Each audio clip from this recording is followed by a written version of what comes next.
दोस्तों, दुनिया आज भारत की बढ़ती ताकत को सिर्फ देख ही नहीं रही, बल्कि उसे मान भी रही है। वो भारत जिसे कभी सिर्फ हथियारों का खरीदार कहा जाता था, आज वही Bharat defence innovation, fighter jet manufacturing और ग्लोबल सिक्योरिटी का एक बड़ा खिलाड़ी बन चुका है। आज भारत न सिर्फ हथियार खरीदता है, बल्कि बनाता भी है, और सबसे बड़ी बात, दुनिया को एक्सपोर्ट भी करता है। तेजस मार्क 1A, तेजस मार्क 2, AMCA स्टेल्थ फाइटर और स्वदेशी मिसाइल सिस्टम, ये सब बताने के लिए काफ़ी हैं कि भारत अब टेक्नोलॉजी टेकर नहीं, बल्कि टेक्नोलॉजी मेकर बन गया है। लेकिन इसी बीच रशिया ने भारत को एक ऐसा ऑफर दिया है जिसने पूरी दुनिया का ध्यान भारत की ओर खींच लिया है, और वो ऑफर है Su-75 चेकमेट रूस का 5वीं पीढ़ी का स्टेल्थ फाइटर जेट, जिसे दुनिया F-30 किलर भी कहती है। दोस्तों, आज के इस वीडियो में हम जानेंगे Su-75 का असली गेम चेंजर पावर, रूस ने भारत को इतना बड़ा ऑफर क्यों दिया, AMCA बनाम Su-75, भारत के लिए कौन बेहतर, और आखिर भारत किस दिशा में जाएगा, खरीद, को डेवलप या सिर्फ इंतजार। तो वीडियो को अंत तक जरूर देखिएगा, क्योंकि यह कहानी सिर्फ एक फाइटर जेट की नहीं, बल्कि भारत की बदलती ताकत, बदलते आत्मविश्वास और बदलते भविष्य की कहानी है। सबसे पहले बात Su-75 की। 2021 में MAKS एयर शो में जब इसे दुनिया के सामने पेश किया गया, उसी समय रूस ने दावा किया था कि यह जेट अमेरिका के F-35 का सबसे सस्ता और सबसे दमदार विकल्प साबित होगा। और सच कहें तो यह जेट कागज पर ही नहीं, डिजाइन में भी बेहद खतरनाक दिखता है। लेकिन 2023 में इसकी पहली उड़ान टल गई। क्यों? क्योंकि दुनिया भर के संभावित खरीदारों, जिनमें भारत भी शामिल है, ने रशिया को अपना फीडबैक दिया। तभी रूस ने इस जेट को पूरी तरह रीडिज़ाइन किया, सुधार किया, और अब घोषणा कर दी है कि Su-75 अपनी पहली उड़ान 2026 की शुरुआत में भरेगा। मतलब कमियां दूर की जा चुकी हैं, और अब यह प्रोजेक्ट फुल स्पीड पर है। टॉप स्पीड मच 8 से 2, यानी 2 गुना ध्वनि की गति।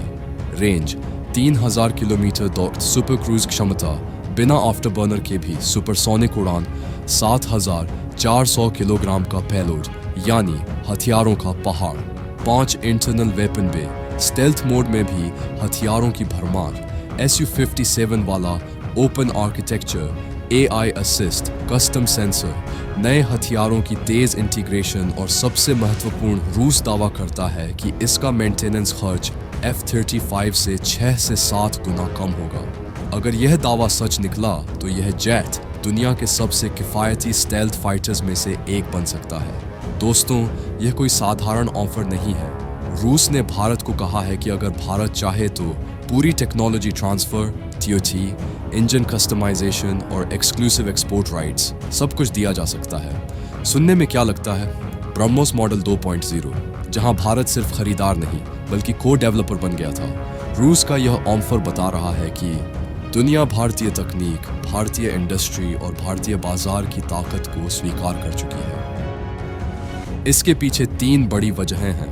भारत अपना AMCA स्टेल्थ फाइटर बना रहा है, लेकिन AMCA को आने में अभी समय लगेगा, और भारत को इंटरिम स्टेल्थ जेट की ज़रूरत पड़ सकती है। भारत की एरोस्पेस इंडस्ट्री तेज़ी से बढ़ रही है। हिंदुस्तान एरोनॉटिक्स लिमिटेड, HAL और दर्जनों निजी कंपनियां अब फाइटर जेट मैन्युफैक्चरिंग में उतर चुकी हैं। रीजनल पावर बैलेंस चीन, J-20 स्टेल्थ फाइटर्स चीन, FC-31 आने वाला है। पाकिस्तान चीन से J-10C खरीद चुका है। ऐसे में भारत को हाई एंड स्टेल्थ जेट्स की ज़रूरत पड़ेगी, चाहे वो Su-75 हो या भारत का खुद का AMCA Su-75 खरीदना।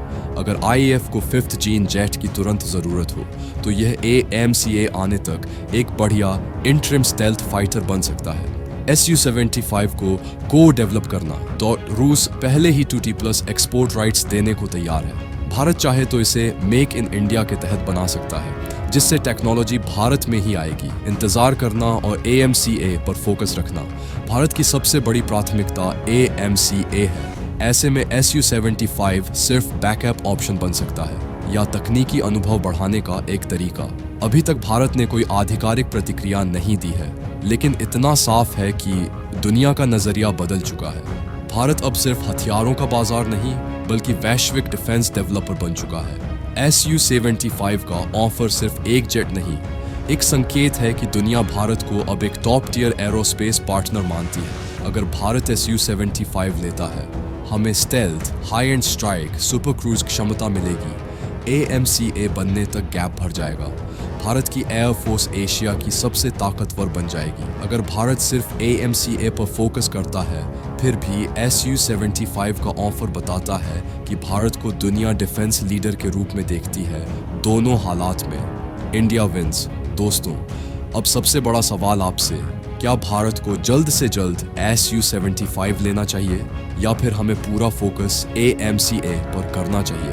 अपनी राय कमेंट में ज़रूर लिखिएगा, क्योंकि आपकी राय ही हमारे अगले वीडियो का विषय तय करती है। अगर वीडियो अच्छा लगा हो तो लाइक करें, शेयर करें और चैनल को सब्सक्राइब करना मत भूलिए।